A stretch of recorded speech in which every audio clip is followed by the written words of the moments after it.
Camera action. Bombay talkies.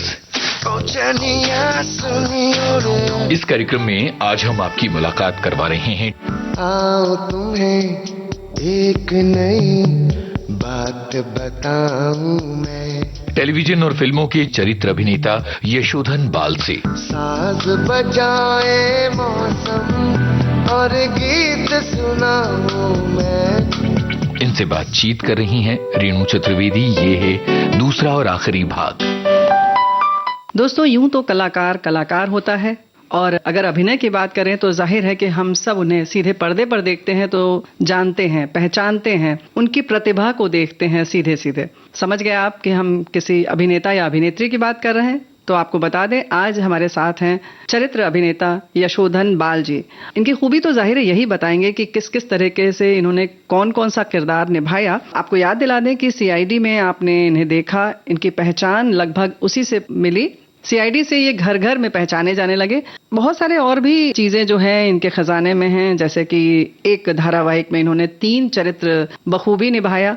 जिंदगी के फलसफे इनके बड़े अच्छे हैं, जो अभी हम लोगों ने बातचीत के बीच में सुना, बातों के दरमियान, तो वो सब भी हम बात करेंगे। यशोधन जी, आपका कार्यक्रम में स्वागत है विविध भारती में। बहुत बहुत धन्यवाद रेणु जी। खुशी खुशी का माहौल है, और जो संघर्ष की बात तो है वो तो करते ही रहेंगे। संघर्ष कभी भी खत्म नहीं होता है। फिर उसके बाद एडवर्टीजमेंट की बात हो गई, लेकिन फिर किस तरीके से आपको फिल्म मिली या धारावाहिक? 31 दिसंबर का दिन था मेरे ख्याल से जी, 98।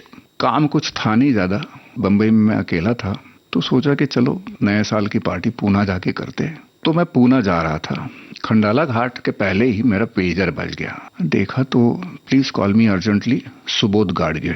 मैंने बोला यार फोन अर्जेंटली, तो गाड़ी तो कहीं ठहरनी तो रुकनी तो चाहिए, बस जी, बस से आया जाया करता था मैं। जैसे ही लोनावाला पहुंचा, जाके पीसीओ में से फोन किया जी, वहां से जवाब आया, यशोधन कल सुबह 7 बजे का कॉल टाइम है, मराठी सीरियल है आभाड़ माया, ये लोकेशन है, खोज हाउस। बोलो पैसे 700 रुपए पर डे, 12-15 दिन का काम होगा महीने में। बोला ठीक है। वो फोन रख दिया। लैंडलाइन पे बीबी को फोन किया कि मैं आ रहा था मगर अभी वापस जा रहा हूँ। तो लोनावाला से वो बस छोड़ के बम्बई आने वाली बस पकड़ के मैं वापस मुंबई आ गया। अगले साल से शुरू ही हो गया। तो वो एक सीरियल मिली तो एक स्टेबिलिटी आ गई कि आप भाड़ा आपका कम से कम निकल जाएगा, खाना पीना घूमना भी निकल जाएगा। वो शुरू हो गया। फिर स्ट्रगल शुरू हो गया। उस वक्त पेन ड्राइव्स नहीं थे जी, सीडीज नहीं थी, कैसेट्स हुआ करती थी जी, जी, VHS कैसेट्स जी जी। तो मैंने 5-6 जितना भी काम करता था मैं उस पर डाला करता था। तो मैंने 4-5 प्रोडक्शन हाउसेस में दे के रखी थी। उसमें एक प्रोडक्शन हाउस में आई वाज एक्सपेक्टिंग, मैंने एक एड बमन ईरानी जी के साथ किया था, किसी टेलीविजन के लिए थी मेरे ख्याल, तो वो भी उसमें डाला हुआ था मैंने। जब मैं कैसेट, और ये लोग कहते थे कि कैसेट ले जाओ, क्योंकि इतना बड़ा वॉल्यूम होता था कि उनके पास जगह नहीं रहती थी जी। तो बोलते कि हफ्ते भर में ले जाओ ये। तो मैं प्रोडक्शन हाउस में कलेक्ट करने के लिए गया था, तो कोई एडी था वहां पर, असिस्टेंट डायरेक्टर। उसने मुझे पूछा कि इसमें आपने ओनिडा का एड क्यों डाला हुआ है? मैंने बोला क्योंकि मैं हूँ उसमें। अच्छा, आप कहाँ हो? तो जावेद जाफरी है। अच्छा, तब मेरे समझ में आया कि यार एड ऑन एयर हो गई है, पर काम आगे क्यों नहीं निकल रहा है? क्योंकि लोगों ने ये सोचा कि Javed Jafri we can't afford. अगर उनको पता चलता था कि यशोधन बाल है, बुला लेते थे। मगर तब तक हिंदी सीरियल की शुरुआत हो चुकी थी। नीना गुप्ता जी के साथ मैंने सांस की थी। उसमें अच्छा, एक डॉक्टर का किरदार था, 2-4 दिन का ही था। उसका एक वाकया भी बहुत मुझे याद है जी। मुझे प्रोडक्शन हाउस से फोन आया कि नीना जी ने आपको मिलने के लिए बुलाया कल सुबह 11 बजे। नीना जी एक ऐसी शख्सियत है कि बहुत बोल्ड है, इंटेलिजेंट है, और अपने बलबूते पे खड़ी हो उन्होंने दिखलाया है कि औरत क्या कर सकती है। बिल्कुल। मगर जो इमेज थी वो बोल्ड होने के साथ साथ एक थोड़ा ऐसे होता है ना इंडस्ट्री में कि कुछ इस तरह की होगी तो क्या होगा यार जी, उस तरह का। वहाँ मेरे ख्याल से लोखंडवाला के आसपास कहीं रहती थी वो। 11 बजे पहुंच गया। उन्होंने दरवाजा खोला, ऊपर से नीचे तक देखा। मैं डर गया क्योंकि तजुर्बा नहीं था जी, और डायरेक्टर का पॉइंट ऑफ व्यू जो होता है उसकी मुझे आदत नहीं थी। अब चाहे वो औरत हो या मर्द, ऊपर से नीचे तक घूरने के बाद मुझे लगा कि यार ये क्या चक्कर है। उन्हें बोला please be seated, I will be there in a minute. तो अंदर जाके वो आई। मैं उसके बाद सांस मिल गई, सिस्की मिल गई, सोनपरी मिल गई। 3-4 प्रोजेक्ट्स किए मैंने। तो वो क्या मतलब था देखने का? देखने का मतलब ये था कि ये किस किस किरदार के लिए फिट है जी, ये वाला मतलब था। मगर वो मुझे समझ में नहीं आया था तब तक। आप बिल्कुल नहीं आया। यानी कि आप सोचो कि एक औरत के पास अगर कोई डायरेक्टर ऊपर से नीचे देखता है तो औरत कैसे डरेगी? जाहिर है। तो उस तरह से मैं तो काम किया था। और धारावाहिक उस समय शुरू हो रहे थे, सांस बहुत शायद बिल्कुल। लोगों को याद होगा, हमारे श्रोताओं को, कि बहुत उस दौर का है जब शुरुआत हो रही थी। हम लोग और बुनियाद के बाद इस तरीके के जो व्यावसायिक तौर पर आए थे, जो बहुत जिसको आज की दुनिया में हमको बहुत चमक दमक वाले और बहुत बोल्ड विषय को लेकर ये सीरियल आए थे धारावाहिक, जिनसे शुरुआत हुई थी। तो जाहिर है, तो ये आपका अनुभव था। फिर जब आप करने लगे तब क्या रहा आपका अनुभव? सांस में काम करने के बाद एक बार उनके ऑफिस से मुझे फोन आया कि Yashodhan ji please come out for a meeting. वो सीरियल प्लान कर रहे थे सिसकी जी, जो कि फौजी बैकग्राउंड पे थी जी, जिसमें मनोहर सिंह, कमलजीत साहब, मदन जैन जी, मैं और एक दो बंदे थे। तो उसी दौरान एक महाराष्ट्रियन बंदा उसमें काम कर रहा था। वो 5-6 दिन के बाद उसे पता चला कि मैं महाराष्ट्रियन हूँ। अच्छा। क्योंकि अगर हिंदी का सेट है जी तो मराठी बात करने से कोई मतलब ही नहीं है जी। तो मैं हिंदी में बात करता रहा। मैं फोन पे किसी पे मराठी में बात कर रहा था, तब उसने सुना, अरे यार तो आप मराठी हो क्या? हाँ। तो मुझे लगा आप पंजाबी हो। ठीक है। तो उसने मुझे बोला कि सीआईडी के ऑडिशन के लिए आ जाना। अच्छा, बताऊंगा, मैं नंबर दे के रखा। उस दौरान मैंने एक मराठी में भी फिल्म की थी जो कि सुमित्रा भावे जी ने डायरेक्ट की थी, हवी फ करके थी। उसका पहला शेड्यूल तो हो चुका था और दूसरा शेड्यूल था दूसरे दिन से। तो अगले दिन उसका फोन आया कि साकीनाका में फलाना जगह हम लोग शूट कर रहे जी, आप 1:30 बजे आ जाओ ऑडिशन के लिए जी। तो मैं ऑडिशन के लिए चला गया। 3 पन्ने का स्क्रिप्ट हाथ में आ गया था और पीपी सिंह सर ने, वो तो उनकी आंखें ही कैमरा है। अच्छा। हाँ, तो उन्होंने विदाउट कैमरा मेरी ऑडिशन ले ली। जब मैं रट्टा मार रहा था 3 पन्ने का, तो सामने से वो गुजर रहे थे। बोला, हुआ क्या नहीं हुआ? इतना समय 2 सीन के बीच में मिलता नहीं है। अच्छा। तो मैंने बोला, यार तो आ तो गए, चलो कूद लेते हैं। I am ready sir. उन्होंने ऑडिशन शुरू हुई और मेरे सामने, जबकि मेरा 1.5 पन्ना खत्म हुआ था, उन्होंने स्क्रिप्ट रोल कर दी। अच्छा। मैं हताश हो गया। भाई, स्क्रिप्ट रोल करने का मतलब है कि अच्छी नहीं लगी। मगर मैं खींचता गया। उन्होंने बोला, बस हो गया, एडी से बात करो। तो मैं असिस्टेंट डायरेक्टर से बात करने गया। सर ने आपसे मिलने के लिए कहा है। हाँ सर, ये स्क्रिप्ट है, आज के लिए सीन है आपको। क्या बात है। तो मैं बहुत खुश हो गया। भाई चलो, आज के लिए है तो कल से तो ऑन वे टू पूना था। मैं खुश हो गया। जब सीन मैंने पढ़ा तो उसमें एक रेफरेंस था जिसमें कि जंगल का जिक्र था।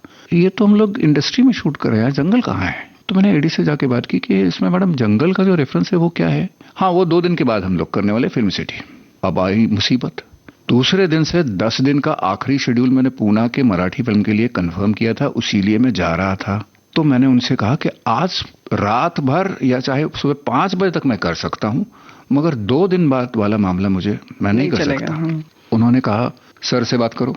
अब सर का मिजाज और एक आदत बहुत गुस्सेल थी। अच्छा। हाँ, दिल के साफ, मगर अप्रोच राउडी। क्या है?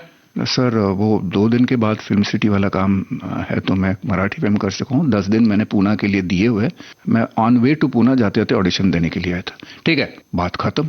मैं परेशान बाहर आया, पानी पिया, दिमाग ठंडा किया, क्योंकि ड्राइव करके जाना था। तब तक गाड़ी मैंने लाई थी। ठंडा दिमाग करके पूना पहुंचा। वाइफ ने तो तुरंत पहचान लिया। क्या हुआ? मैंने बोला, हाथ से सीआईडी चला गया। कैसे? ऐसे हो गया। ठीक है। दूसरे दिन से 10 दिन शूट किया जी। वाइफ को बोला, अगर आ रही हो तो चलो बम्बई, काम नहीं है, साथ में रहते 2-4 दिन। तो मैं लेके आया और हम लोग टहलने के लिए यहीं आए थे, बोरिवली नेशनल पार्क जी, कानेरी केव्स में, क्योंकि यहाँ मैं पहले के जमाने में रॉक क्लाइंबिंग करने आया करता था। देखते क्या है, आए थे तब फोन बजा, 18 रुपए इनकमिंग। मगर नंबर देखा 0222। मैंने बोला, टाउन का नंबर है। तब कई सारे ऑफिस टाउन में हुआ करते थे। अंधेरी और ओशिवरा में तो बाद में आ गए। मैंने बोला, 222 यार, टाउन का नंबर है। हेलो, यशोधन जी से बात हो रही है? हाँ जी, हाँ, मैं अनिल बात कर रहा हूँ न्यू फिल्म से। कल से 6 दिन आप सीआईडी के लिए फ्री हो? क्या बात है। ये होता है आदमी को जानना। वहां बीपी सर ये कह सकते थे कि भाई इसने मेरी मानी नहीं है, इसको मत लो, मैंने काम दिया था, ऊपर से ये कह रहा है कि मेरी डेट है, इसे दोबारा खड़ा मत करो, ये कह सकते थे। But he believed in commitment. हाँ, कमिटमेंट जो था आपका, देखिए काम के लिए था। और आप कुछ और झूठ बोल सकते थे कि घर में पिता बीमार है, माँ बीमार है और मेरा 6 दिन वहां जाना बड़ा जरूरी है, कुछ इस तरीके से। लेकिन इतने अनुभवी ये लोग होते हैं कि उन्हें पता चल जाता है कि आप झूठ बोल रहे हैं कि सच बोल रहे हैं, है ना? बिल्कुल। आप जरूर इससे हाँ, हालांकि ये सच्चाई है कि जैसे समाज में अच्छे बुरे चोर उचक्के होते हैं, वैसे हमारी इंडस्ट्री में भी है। जी जी। मैं ऐसे नहीं कहूंगा कि सभी दूध के धुले हुए। नहीं, इसीलिए आपको मिला क्योंकि वो समझ रहे थे कि आप काम के लिए जा रहे हैं और काम की पूजा की जाती है हमारे यहाँ, तो उस तरीके के लोग होते हैं और इसीलिए उन्होंने दिया, और जाहिर है कि एक अच्छा व्यक्ति उन्हें भी चाहिए था। हाँ बिल्कुल, उसका नतीजा हुआ जी कि जब तक सीआईडी चल रहा था मैं काम करता रहा सीआईडी लगातार, अलग अलग किरदारों में किया। बिल्कुल, वो मुझे भी एक अच्छा मौका था कि कभी डिप्लोमैट बनो जी, कभी पॉलिटिशियन बनो, कभी बिजनेसमैन बनो, कभी डॉक्टर बनो, सब अलग अलग किरदार करने में मजा आता है ना, क्योंकि ये दुनिया में देखता हूं मैं, वो अदा करना बहुत आनंददायक बात होती है कि जो हमने देखा है वो करना। चलिए इस पर विस्तार से बात करेंगे और यहाँ पर गीत सुनेंगे, तब आगे बात करेंगे कि अलग अलग जब किरदार करते हैं तो कितना मजा आता है। आपने किस तरीके से चयन किया कि हाँ ये अब करेंगे नहीं करेंगे, तो एक गीत यहाँ पे पहले सुन लें। हाँ हाँ बिल्कुल, नीरज साहब का लिखा हुआ है, बहुत ही खूबसूरत मेलोडियस सॉन्ग है, सचिंदा का म्यूजिक है। क्या बात। शौखियों में घोला जाए, शौखियों में घोला जाए फूलों का शबाब, उसमें फिर मिलाई जाए थोड़ी सी शराब, होगा यूं नशा जो तैयार, हाँ होगा यूं नशा जो तैयार, वो प्यार है शोखियों में घोला जाए फूलों का शबाब, उसमें फिर मिलाई जाए थोड़ी सी शराब, होगा यूं नशा जो तैयार, वो प्यार है शोखियों में घोला जाए फूलों का शबाब।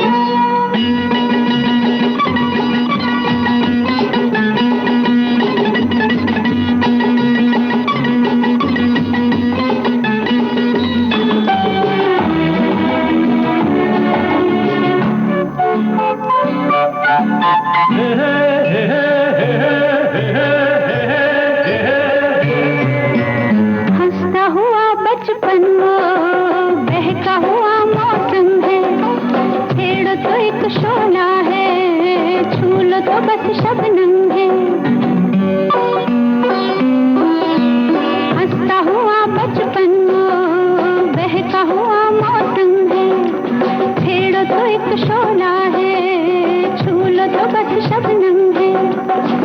गाँव में मेले में राह में अकेले में आता जो याद बार बार, वो प्यार है शोखियों में घोला जाए फूलों का शबाब, उसमें फिर मिलाई जाए थोड़ी सी शराब, और होगा यूं नशा जो तैयार, वो प्यार है शोखियों में घोला जाए फूलों का शबाब।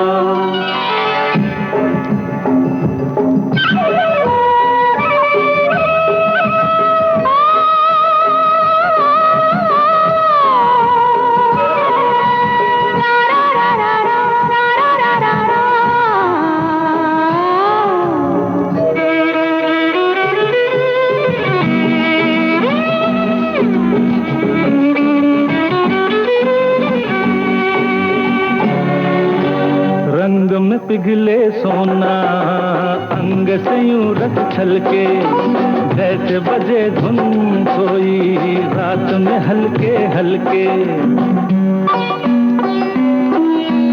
रंग में पिघले सोना अंग से यूं रत छलके, जैसे बजे धुन कोई रात में हल्के हल्के। धूप में छाँव में झूमती हवाओं में हर दम करे जो इंतजार, वो प्यार है शोखियों में घोला जाए फूलों का शबाब, उसमें फिर मिलाई जाए थोड़ी सी शराब, होगा यूं नशा जो तैयार, वो प्यार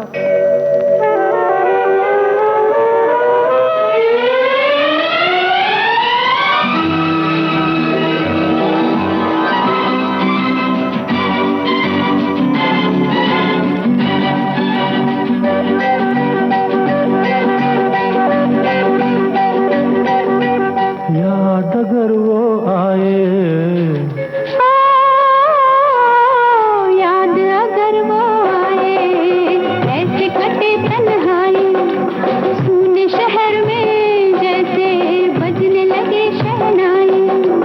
याद अगर वो आए, ऐसे कटे तन्हाई, तूने शहर में जैसे बजने लगे शहनाई।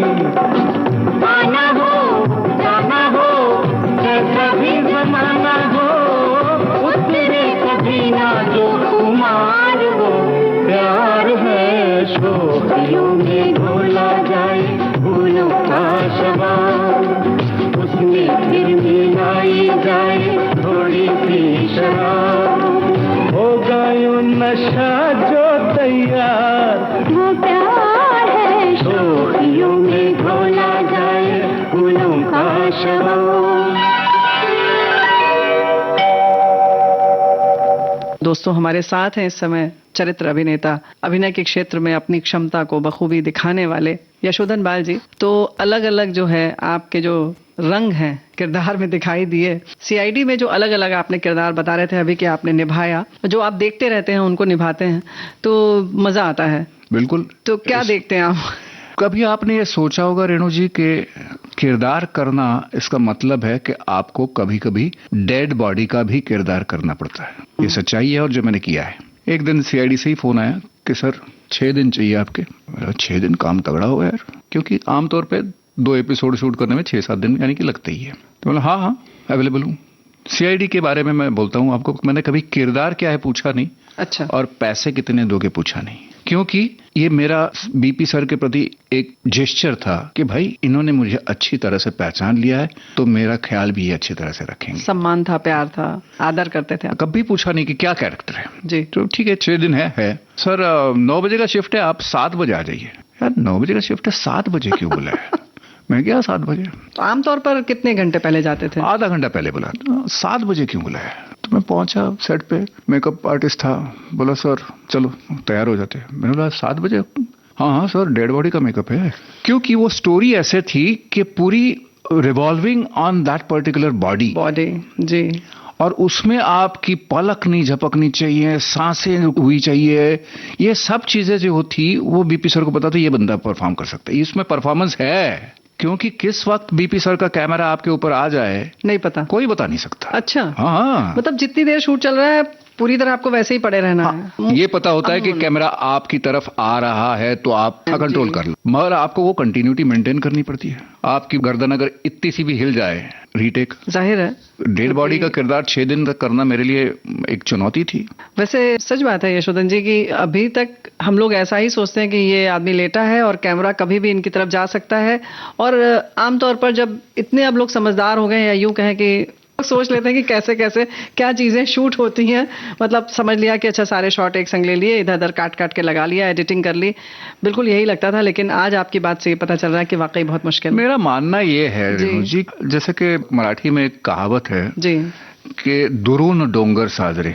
पहाड़ जो होते हैं वो दूर से ही बहुत लुभावने लगते हैं, आप अगर चढ़ने जाओ तो पसीना छूटता है। क्या बात है। तो वो इस प्रोफेशन के लिए भी लागू है। देखने वाले को लगता है कि ये ग्लैमर है, चकाचौंध है, ये है वो है, मगर उसमें मेहनत भी बहुत ज्यादा। तो ये मैं मानता हूं कि जिसको मेहनत करनी है वो जरूर आ जाए इसमें, वरना ये ग्लैमर वाली दुनिया सिर्फ ग्लैमर वाली नहीं है। यहाँ मेहनत की जरूरत है, बहुत मेहनत चाहिए। और जैसा कि आप बता रहे हैं, और मेहनत के संग संग जब शूटिंग होती है तब कितनी जद्दोजहद होती है। कहीं पानी मिलता है, कहीं नहीं मिलता है, कहीं खाना मिलता है, कहीं नहीं मिलता है। अगर मिलता है तो आपकी पसंद का है कि नहीं, ये भी है बड़ा मुश्किल, मतलब कहना चाहिए ना, समय होता है।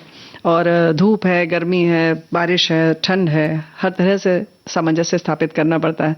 सीआईडी की लोकप्रियता की तो क्या कहा जाए, वाकई बहुत लोकप्रिय रहा धारावाहिक। फिर पहचान आपको जब मिलने लगी तब क्या हुआ? जब पहचान मिलने लगी तो मेरी आदतें बदली नहीं। अच्छा।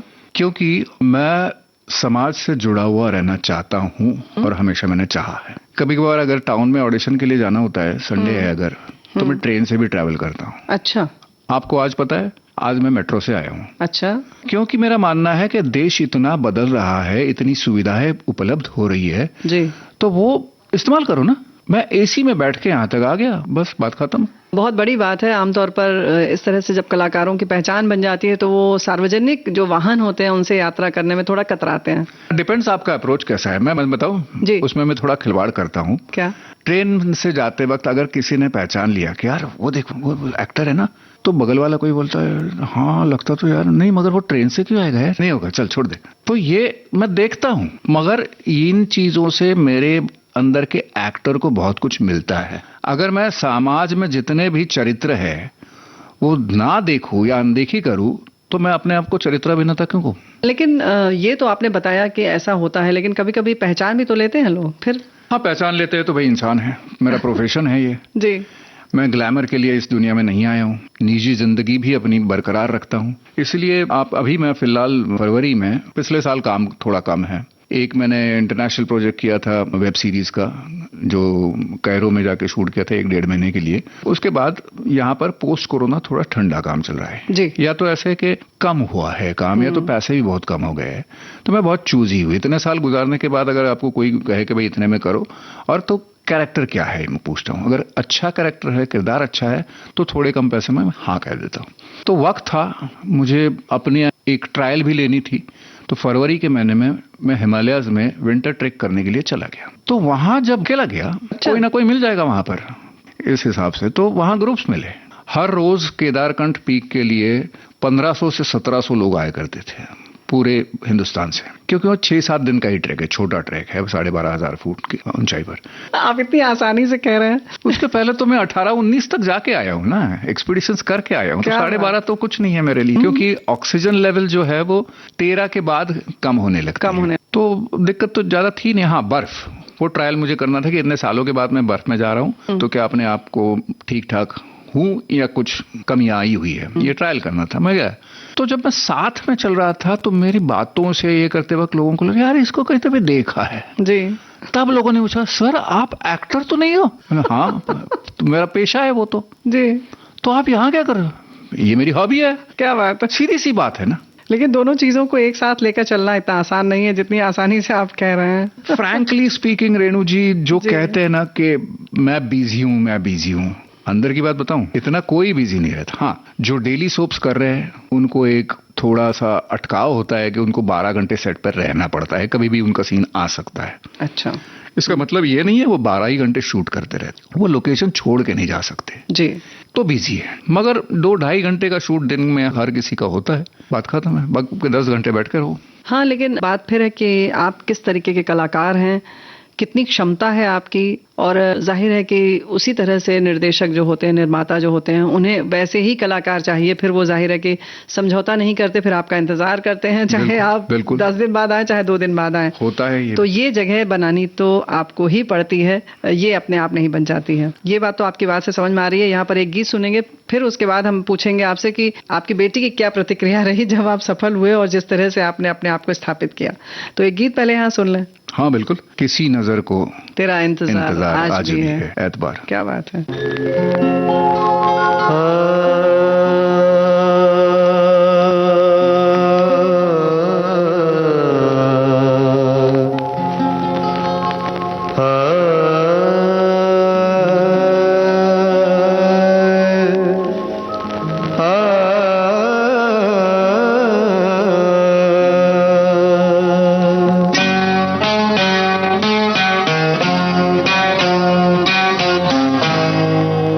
किसी नजर को तेरा इंतजार आज भी है, किसी नजर को तेरा इंतजार आज भी है। कहाँ हो तुम के ये दिल बेकरार आज भी है। किसी नजर को तेरा इंतजार आज भी है।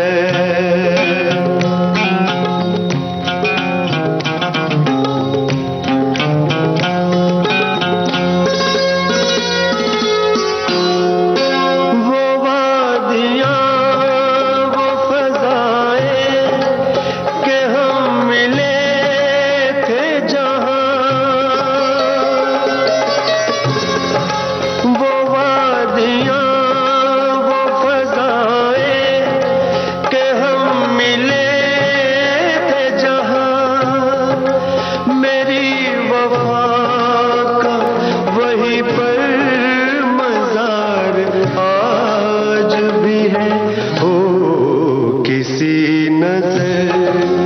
तेरा इंतजार आज भी है।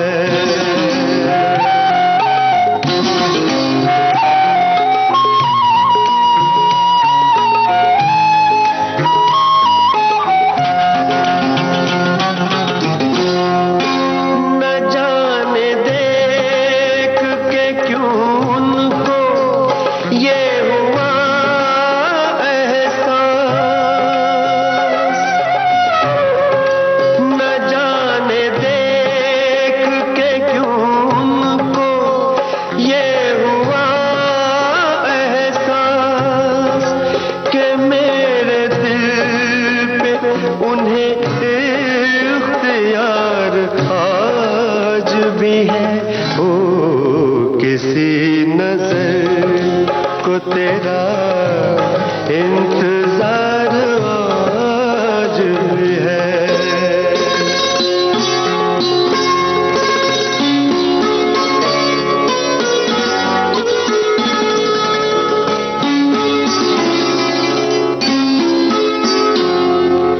वो प्यार जिसके लिए हमने छोड़ दी दुनिया, वो प्यार जिसके लिए हमने छोड़ दी दुनिया, वफा की राह में घायल वो प्यार आज भी है। हो वो प्यार जिसके लिए हमने छोड़ दी दुनिया।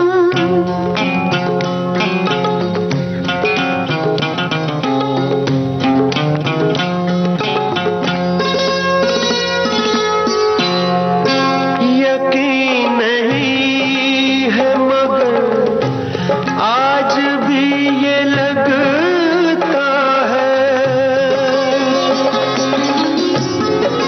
यकीन नहीं है मगर आज भी ये लगता है, मेरी तलाश में शायद बाहर आज भी है।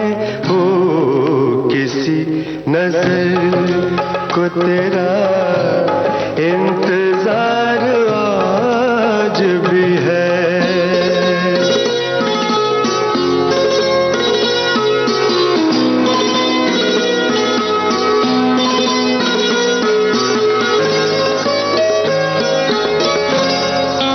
न पूछ कितने मोहब्बत के जख्म खाए हैं,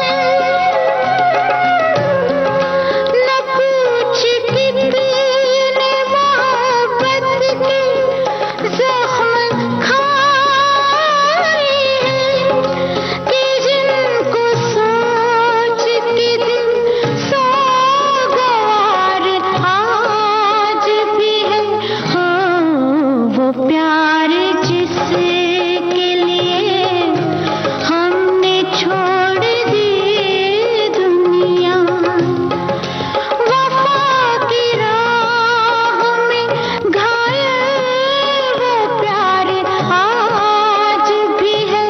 हो किसी नजर को तेरा इंतजार आज भी है।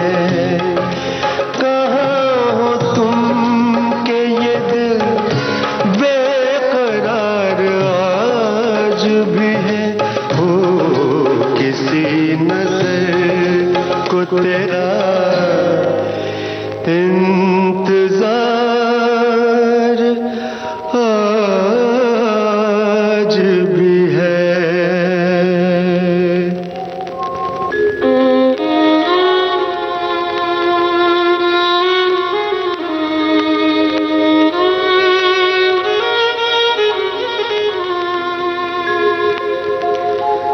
जिंदगी क्या कोई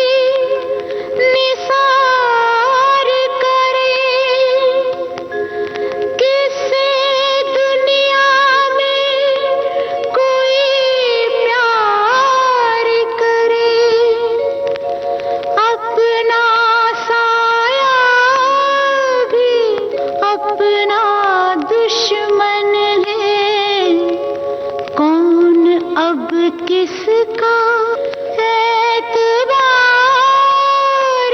करे, एतबार करे।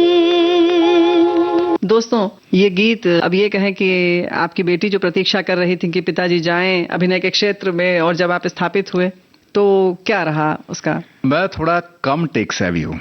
2014 के आसपास अपनी बेटी के पास गया था, विदेश में होती है वो।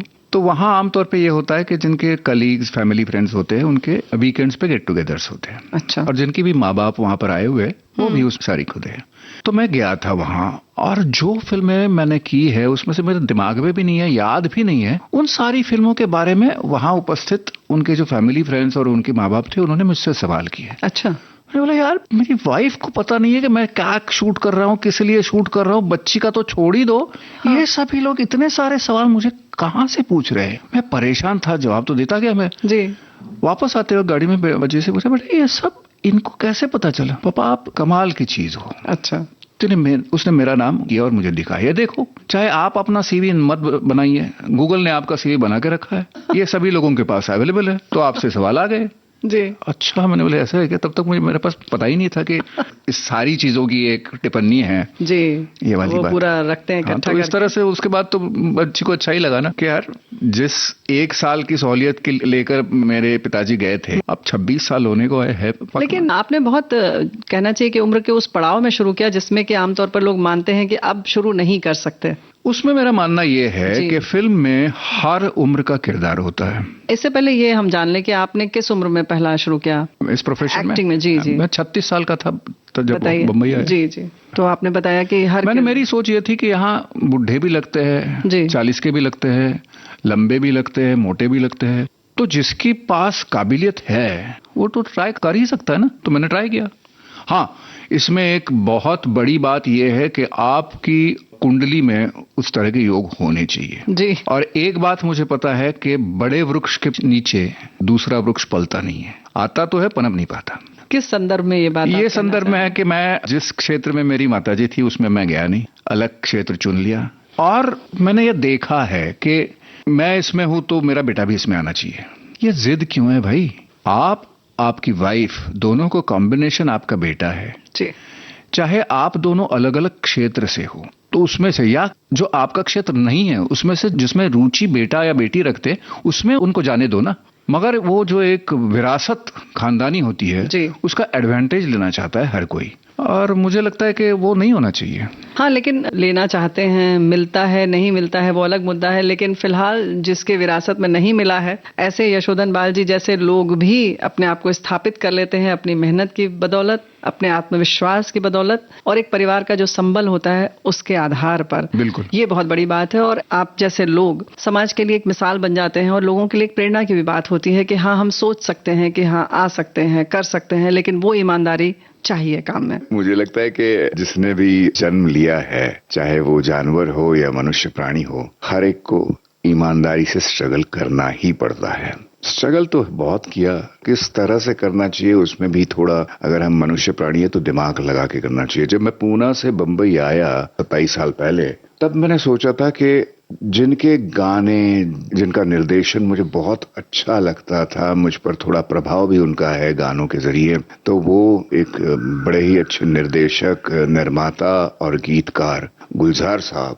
अगर कुछ काम नहीं मिले, अगर कुछ रहने का इंतजाम नहीं है, तो मैंने सोचा था कि गुलजार साहब के घर जाऊंगा मैं, और वहां पर चाहे वॉचमैन हो, चाहे चपरासी हो, चाहे फर्शी पोछा करने वाला हो, उनके यहाँ काम करूंगा, ताकि 2-4 पैसे भी मिल जाए और हो सके तो रहने का इंतजाम भी हो जाए। क्योंकि आगे अंधेरा था, पता नहीं था कि यहाँ पर मुझे सक्सेस मिलेगा नहीं मिलेगा। तो मैंने सोचा था कि ऐसा करते कम से कम 24 घंटे वो जो भी बोलते हैं, वो जो भी लिखते हैं, उनके यहाँ जो भी लोग आते हैं, उनकी जो अच्छी अच्छी बातें हैं वो मैं सीख पाऊं। तो ये सोचा था, मगर दुख की बात कहूं या गर्व की बात कहूं पता नहीं, अभी तक 26-27 सालों में गुलजार साहब से कभी मुलाकात नहीं हुई। और जब मैं गया उसके बाद उन्होंने फिल्में बनाना भी बंद कर दिया। मुझे लगता है कि वो भी एक तरीका या एक जमाने से ऊपर उठ चुके थे। अब के जमाने की फिल्में बनाने की उनकी शायद तैयारी नहीं थी या तो निर्माताओं की नहीं थी। एनीवे, तो ये किस्से होते हैं, अनेक होते हैं। ये रही स्ट्रगल की बात। गुलजार साहब से मुलाकात तो बची गई, अब तक हुई नहीं। फिल्मों की बात करें तो जब खुद आप करने लगे तो आपको इस चकाचौंध में कैसा लगा, या आपके मन में कभी चाहत थी कि हाँ इस हीरो से मिलें, उस हीरो से मिलें, या सेट पर जाएं? मैं 10वीं में था शायद, तब हमारे यहाँ पूना महाराष्ट्र में मेरे ख्याल से टीचर्स की स्ट्राइक हुई थी, और पहली बार जिंदगी में, जो कि मैं बचपन से गालियां खाते आया था जी, कि पढ़ाई नहीं करते, मैंने इतनी पढ़ाई कर ली थी कि मुझे 78% मिले थे प्रीलिम में। ओह। और प्रीलिम होने के तुरंत बाद वो टीचर्स का स्ट्राइक हो गया। उस साल 60 दिन तक स्ट्राइक हुआ। अब मेरे दिमाग में उस उम्र के हिसाब से था, भाई मेरी तो पढ़ाई पूरी हो गई, 78% आए, तो घर से स्टडी लाइब्रेरी में जाने के बहाने में निकलता था हर रोज एक पिक्चर। जब मैं रीटा भादुरी जी के साथ शूट कर रहा था, तब मैंने उनको बोला कि रीटा जी, मैंने आपकी एक फिल्म देखी है। कौन सी? 1-2 तो आई थी, उन्होंने डिम्पल देखी है मैंने। तो बोले, क्या कह रहे हो, मेरी Dimple as a heroine film देखी है आपने? हाँ, जब देखनी है तो जो लगी है वो देखनी है। हाँ, निकल पड़े लाइब्रेरी। आज इस थिएटर में, कल उस थिएटर में, अलग अलग जगह लाइब्रेरी हुआ करती थी हमारी। तो 60 दिन में मैंने 62 फिल्में देखी। ऐसा? और वो भी मुझे आज की तारीख में काम आता है। जिस तरह से परफॉर्मेंस थे, बलराज साहनी साहब, प्राण साहब जी, महमूद साहब, एक से एक दिग्गज। तो ये तो सभी कैरेक्टर एक्टर में थे ना, कहाँ हीरो थे? लेकिन हीरो से कम नहीं था। हाँ, खींच लेते थे पूरी फिल्म। और एक एक जो मैनरिज्म होता था प्राण साहब का, वो तो क्या बात है, कहाँ से दिमाग लाते थे, क्या सोचते थे, ये तो वही लोग जाने। हाँ, तो वो भी एक प्रभाव मेरे दिमाग में था, मगर मैं कभी ऐसा क्रेजी नहीं था कि मैं जाके इनके साथ फोटो खिंचवाऊं या सिग्नेचर ले लूं, ये वाला नहीं था। उनका काम मेरे जहन में घुस गया था। मौका 36 साल की उम्र के बाद मिला, तो मौके का फायदा उठा लिया। मौका मिला भी, और आपने प्रयास ही वहां से शुरू किया, आपने उसके पहले इस तरीके से प्रयास भी नहीं किया। हाँ, ये भी बात सच्ची है। तो ये बात बिल्कुल सही है। लेकिन दोस्तों, यहाँ पर ये बात देखिए, समझने वाली बात है कि आप ग्लैमर देखते हैं, लेकिन उसके पीछे का काम, उसके पीछे की मेहनत देखना ज्यादा जरूरी है, जो आपने देखा यशोधन जी। और इस तरीके से देख कर ही हम कुछ आगे पहुंच सकते हैं। भूमिकाओं की बात करें तो आपको अपनी खुद की फिल्में जो हैं, पहले तो थोड़े से जो आपकी यादगार फिल्में हैं वो बता दीजिए। यादगार फिल्मों में आपने सुर में सुर मिलाया। जी हाँ, लकी अली जी के साथ सुर मिलाया। LOC कारगिल एक मेरी यादगार फिल्म है, क्योंकि उसमें किरदार मेरा बहुत बड़ा था, इंडियन आर्मी जनरल का किरदार था जी। उसके बाद हालांकि फिल्म में वो इतने सीन्स रहे नहीं, मगर JP दत्ता जी की एक और फिल्म आई थी उमराव जान, जी जी, जो अभिषेक जी और ऐश्वर्या जी के साथ थी। उसमें मैंने अभिषेक जी के पिताजी का किरदार किया था जी। हालांकि 5 या 6 सीन्स मेरे थे, एक ही बच गया था, मगर वो अच्छी बनी थी फिल्म मेरे हिसाब से, मेरे किरदार के हिसाब से, क्योंकि मुस्लिम किरदार करना मेरे लिए बहुत बड़ी बात, क्योंकि वो जो लहजा है, जो बात करने का ढंग है। तब JP दत्ता साहब ने मुझे कहा था कि डबिंग के वक्त आप पक्का कहना कि मेरा होना वहां जरूरी है। अच्छा, ये कहा था, क्योंकि उनको पता था कि बंदा हिंदी बोल रहा है, उर्दू का जो है वो एक एक्सेंट अलग होता है, वो नहीं बोल पाएंगे। वो डबिंग के लिए वो बाकायदा आए हुए थे। अच्छा, हाँ। ये भी देखिए कितनी बड़ी बात है कि इतनी बारीकी से हर चीज को देखना और खुद उसमें खड़े होना और इतना समझ लेना कि ये व्यक्ति क्या कर सकता है और कहाँ कहाँ इसको और सपोर्ट की जरूरत है, ये बहुत बड़ी बात है। तब जाके एक मुकम्मल चीजें बनकर सामने आती हैं।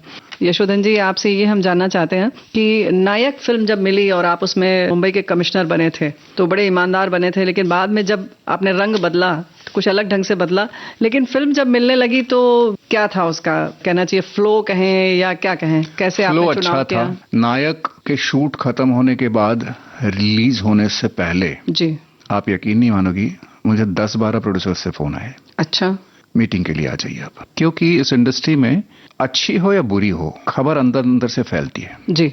उस तरह से फैल गई थी। मैं मीटिंग के लिए जा करता था तो सर डिप्टी कमिश्नर का रोल है, सर IG का रोल है, सभी वर्दी वाले ही थे। तो मैंने सोचा भी था, क्योंकि फिल्में बहुत देखी थी, जिस तरह से लोग एक ही किरदार में फंस जाते हैं वो मैं नहीं चाहता था। इसलिए मैंने 10 में से 9 फिल्म प्रोड्यूसर्स को ना कहा मेरी ओर से। ये बहुत बड़ी बात है, क्योंकि टाइप कास्ट नहीं होना चाहता था। मेरा जिस तरह से तबीयत है तो ठीक है, मैं आर्मी पुलिस इसमें फिट जाता हूँ, मगर इससे और भी तो कई किरदार है। एक बार में टाइप कास्ट हो गया तो हो गया। कई सारे अच्छे अच्छे आर्टिस्ट हैं कि जो टाइप कास्ट होने के बाद बस कमाते ही रहे फिर, मगर किरदार नहीं जुटा पाए अच्छे अच्छे। तो हाँ, साथिया मुझे वैसे मिली थी। साथिया में इंस्पेक्टर के रोल के लिए मुझे बुलाया गया था जी। उनकी एसोसिएट जो थी उन्होंने मुझे बोला कि सर इंस्पेक्टर का किरदार है, तो शाहद अली से मुलाकात करवाई। इंस्पेक्टर का किरदार में थोड़ा चौंक गया यार। मैंने उसको साइड में लेकर बोला, यार पुलिस वाला किरदार मत देना, मैं नहीं करूंगा। शाहद से कैसे कहोगे? तो उन्होंने जाके बोला, तो शाहद ने कहा सर हमारे इसमें कास्टिंग पूरी हो चुकी है और कोई किरदार नहीं है। रेणु मेरे ख्याल से एसोसिएट थी। तो उन्होंने कहा सर वो डॉक्टर का एक आखिर में किरदार है शाहरुख जी के साथ। शाहद ने उसी तरह से मेरी ओर देखा जिस तरह से नीना जी ने देखा था जी। हाँ, ये पारसी डॉक्टर का किरदार कर सकते हैं। वो 3 सीन मिल गए जो कि साथिया में आखिर में शाहरुख जी के साथ है। तो इस तरह से आपने अपने जो भूमिका मिलती थी उसके लिए पूरा चयन आप ठीक से करते थे, सोचते थे, विचार करते थे। तो ये तो हो गई बात, लेकिन उसकी तैयारी आप किस तरह से करते हैं? समाज से जुड़ा रहता हूँ जी। लोग कहते हैं कि किताबें पढ़कर मैंने ये चीज सीखी, मैं इंसानों को पढ़ता हूँ। यानी कि अगर रास्ते पे मैं जा रहा हूँ तो मैं किसी बंदे को देखता हूँ तो वो किस भाषा में बात करेगा, किस प्रकार से उसकी रहन सहन चाल चलन होगी, ये मैं जज करते रहता हूँ एज ए एक्टर। तो अब जब एक जज करते रहते हो तो आपको इनसाइट्स भी मिलती रहती जी। तो ये मेरी हॉबी है, मैं इंसान पढ़ता हूँ। ये बहुत बड़ी बात है, लेकिन फिर भी एक आप कहना चाहिए कि खिलाड़ी भी हैं, खेल पसंद है, तैराकी भी आपको पसंद है, इसके साथ साथ अभिनय बहुत पसंद है। तो इन तीनों में से सबसे ज्यादा अगर हम बात करें तो क्या आपको पसंद है? अब जिस उम्र की पड़ाव पे मैं हूँ जी, तो अभिनय पसंद है क्योंकि ये जब तक मैं अपने पैरों पे खड़ा हूँ तब तक कर सकता हूँ। अब इस उम्र के बाद तैराकी नहीं कर सकता ज्यादा। हाँ, हालांकि मैं 1-1.5 किलोमीटर हर रोज करता हूँ एज अ वर्जिश आज भी, क्योंकि फिटनेस जरूरी है जी। पर माउंटेनियरिंग ज्यादा हो नहीं पाएगी उम्र के हिसाब से, क्योंकि लेकिन अभी भी आप करते हैं? हाँ, करता तो हूँ, मगर इतना स्ट्रेनियस और या डिफिकल्ट लेवल का नहीं करता। लेकिन बाकी आप करते रहते हैं। भविष्य की क्या योजनाएं हैं? एक्टिंग? हाँ, जब तक हाथ पैर ठीक है तब तक के लिए मेरा प्रोफेशन यही रहेगा। अब ये पता नहीं, मैं थोड़ा सा ये भी मानता हूँ कि हर किसी 15-20 साल के बाद कुछ बदलाव आते हैं, हर जगह आते हैं, इंसान में आते हैं, घर में आते हैं, देश में आते हैं, दुनिया में आते हैं। तो ये 26 साल का एक पड़ाव जो हुआ है उसके बाद क्या सामने आएगा पता नहीं जी। जिस तरह से पिछले साल मैंने एक लंदन क्लास करके एमबीसी स्टूडियो के एमबीसी पैनल के लिए वेब सीरीज की थी, उसके बाद हो सकता है कि बाहर का कुछ नया आ जाए मेरे पास। बाहर से मतलब आपका, आपने हॉलीवुड में भी काम किया? नहीं, हॉलीवुड में नहीं किया। वो एक इंटरनेशनल वेब सीरीज थी जी, जिसमें अर्ली 90s में यानी कि 1920-22 में एक फैमिली लंदन में शिफ्ट होती है, उनकी 3 जनरेशंस। अच्छा। उसमें दादाजी मैंने किया था, फिर मेरा बेटा, मेरा पोता, ऐसा 3 जनरेशंस का वहां के कल्चर के साथ किस तरह से एक कॉन्फ्लिक्ट होता है। अच्छा। तीनों का अलग अलग कॉन्फ्लिक्ट है। दादाजी हिंदुस्तान से जुड़ा हुआ था, उसका कॉन्फ्लिक्ट अलग है। बच्चा जवानी में वहां चला गया था, उसका कॉन्फ्लिक्ट अलग है। आधा हिंदुस्तान आधा। हाँ, और जो छोटा पोता है मेरा, वो तो पैदा ही वहां हुआ है। वहीं हुआ है, तो वहीं का है पूरी तरह से। 3 तरह का कॉन्फ्लिक्ट, मानसिकता और अच्छी थी द्वंद्व जो है। उसके बाद देखता हूँ वहां से अगर आ जाए कोई कुछ। बात बहुत रोचक चल रही है, लेकिन यहाँ पर एक गीत और हो जाए। बिल्कुल। अनकही फिल्म का नाम था, पंडित भीमसेन जोशी ने गाया था, अनिल चटर्जी के ऊपर चित्रित है। रघुवर तुम तो मेरी लाज।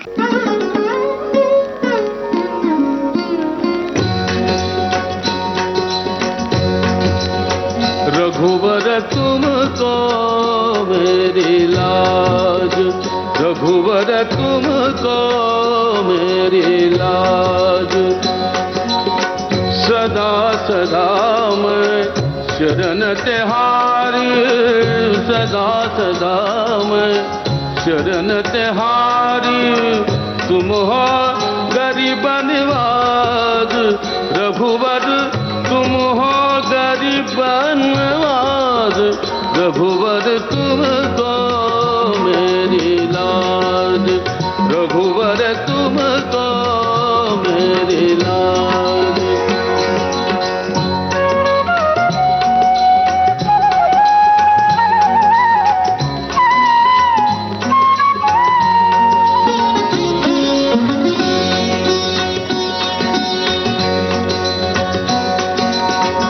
पतित उद्धारण बिरद तिहारो, पतित उद्धारण बिरद तिहारो, श्रवण ने सुनी आवाज।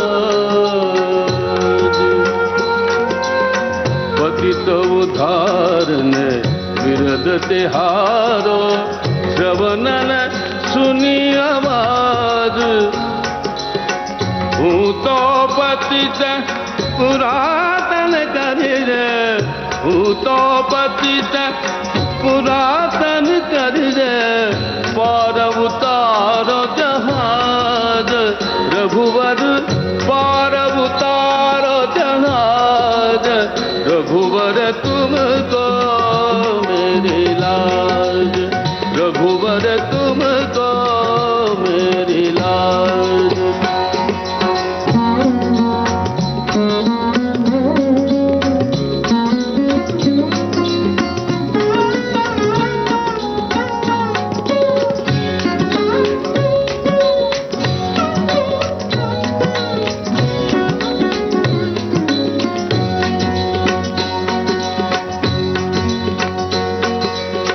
अघखंडन दुख भंजन जन के, अघखंडन दुख भंजन जन के, यही तिहारों का।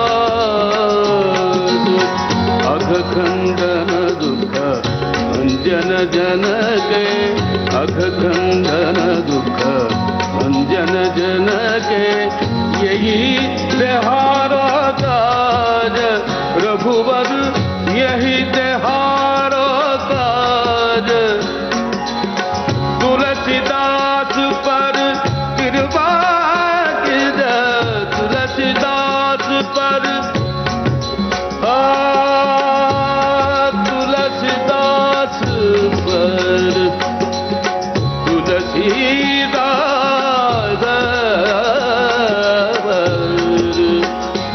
कृपा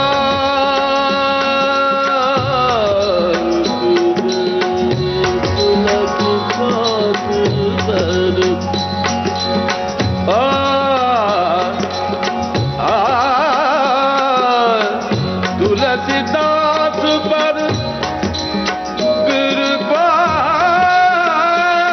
कर, तुलसीदास पर, तुलसीदास पर कृपा कर, भक्ति दान देहुराज रघुवर, भक्ति दान देहुराज रघुवर तुमको मेरी लाज, रघुवर तुमको मेरी लाज। सदा सदा मैं चरण तिहारी, सदा सदा मैं चरण तिहारी, सदा सदा मैं चरण तिहारी। तुम हो गरीब निवाज रघुवर, तुम हो गरीब निवाज रघुवर तुमको मेरी लाज, रघुवर तुमको मेरी लाज, रघुवर तुमको मेरी लाज, रघुवर तुमको मेरी लाज, रघुवर तुमको मेरी लाज, रघुवर तुमको मेरी लाज, रघुवर तुमको मेरी लाज। सरदार वल्लभ भाई पटेल जी के बारे में जो आपने भूमिका की है उसके बारे में क्या बताना चाहेंगे? हालांकि ये किरदार मराठी में था जी। एक मराठी सीरियल आई थी डॉक्टर भीमराव अंबेडकर, तो उसके कास्टिंग पर्सन का मुझे एक दिन फोन आया कि यशोधन जी 10-12 दिन दे सकते हो क्या? मतलब क्या है किरदार? वल्लभ भाई पटेल का किरदार है। मैं चौंक गया, भाई मैं कैसे वल्लभ भाई पटेल दिख सकता हूँ? तो मैं पूछा मैंने कि आर यू श्योर कि मैं वल्लभ भाई पटेल जैसा दिखूंगा? सर पक्का, हम ट्राई करेंगे ना जी, एक गेटअप ट्राई करते ना, आप आ जाइए। जब मेकअप गेटअप होने के बाद मैंने आईने में देखा, यू वोंट बिलीव रेणु जी कि मैं वल्लभ भाई पटेल के किरदार में घुस गया। मजा आ गया, क्योंकि देखा तो है नहीं उनको हमने, कुछ कहीं पुरानी फोटोज और थोड़ा बहुत जो शूटिंग मिली होगी उसी से ऊपर आपको बिल्ड करना पड़ता है जी।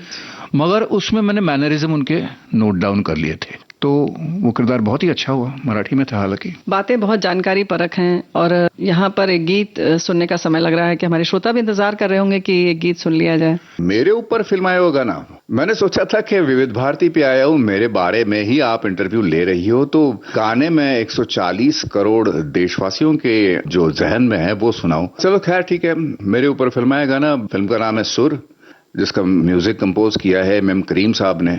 बहुत ही खूबसूरत गाने थे। लकी अली साहब जो कि महमूद साहब के बेटे हैं, उन्होंने गाया हुआ गाना है आ भी जा।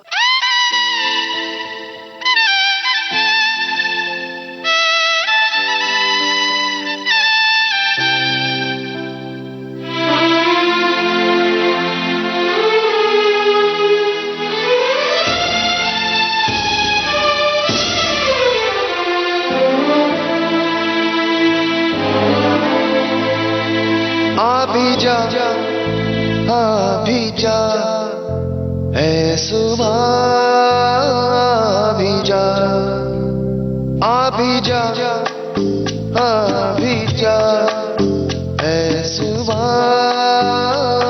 भी जा, रात को कर विदा दिल रुबा भी जा, आ भी जा ऐ सुबह भी जा, आ भी जा ऐ सुबह भी जा, रात को कर विदा दिल रुबा भी जा, आ भी जा ऐ सुबह भी जा।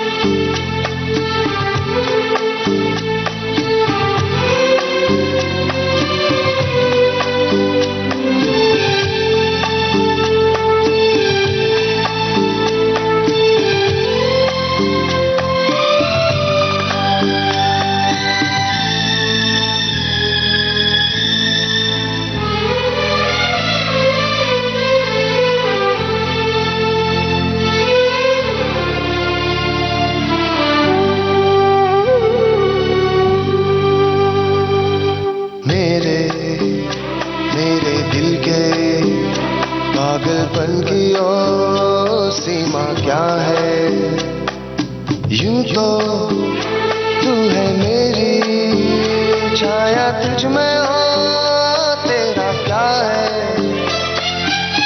मैं हूँ गगन तू है ज़मीं, अधूरी सी मेरे बिना, रात को कर विदा दिल रुबा भी जा, आ भी जा ऐ सुबह भी जा, आ भी जा ऐ सुबह भी जा।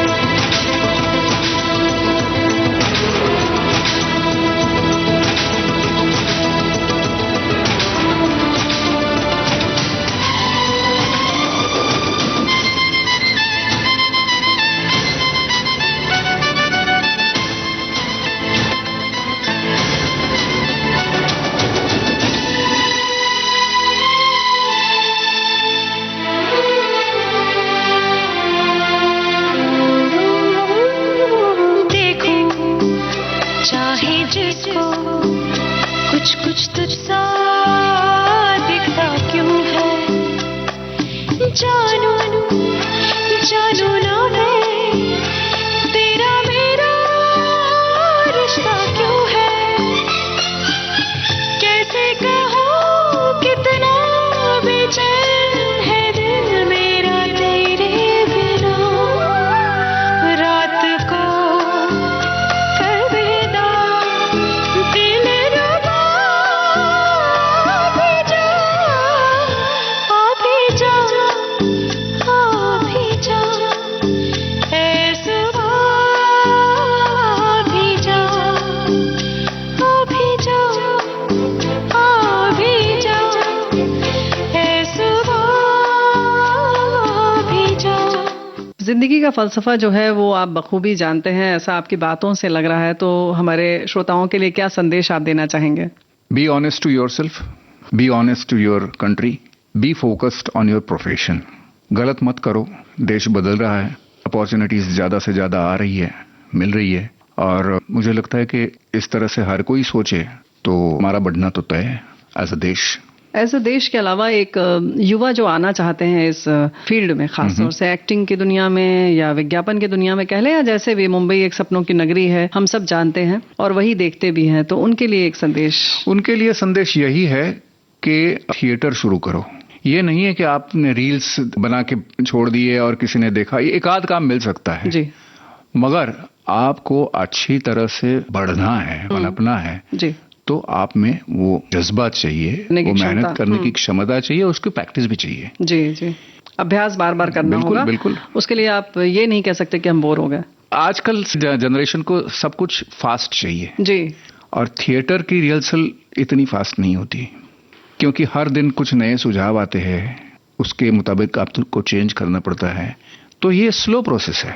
तो वहाँ एक पॉज अगर ले ले तो आगे चलकर जिंदगी में बहुत काम आता है। क्या बात है। तो चलिए हम भी एक पॉज ले लेते हैं, आज की इस बातचीत को यहीं पर विराम देते हैं। तो श्रोताओं की ओर से आपका बहुत बहुत धन्यवाद। बहुत बहुत धन्यवाद। अभी आपने सुनी टेलीविजन और फिल्मों के जाने माने अभिनेता यशोधन बाल से रेणु चतुर्वेदी की बातचीत। कभी शाम ढले तो मेरे दिल में आ जाना।